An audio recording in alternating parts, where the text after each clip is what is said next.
But this thing right here, this was just recently made.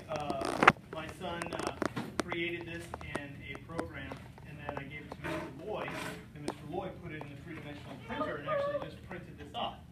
He just that was those chains that you gave us? so yeah, remember like the chains I gave you the other day?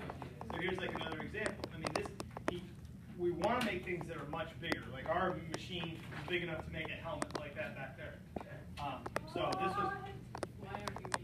This was pretty cool. We just kind of started out, and like I said, my son, he's an 8th grader, so you know we're still trying to figure a few things out about it. So, but anyway, it's a really cool experience. Okay?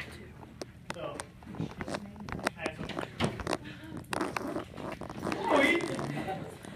Come on! Come here. You're late. Come on. You have at least just look at it, okay? Listen, it can't be that scary because it's actually in my hand, right? I wouldn't actually put like a spider in my hand, right?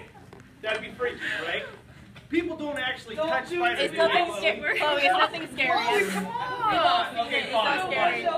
Watch. Dane's not afraid. Watch. Are you ready? Are you ready? Okay, be careful. Okay, don't let it run. Okay. Don't let it bite you, Dave.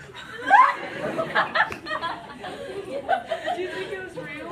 Be careful. Where'd it go?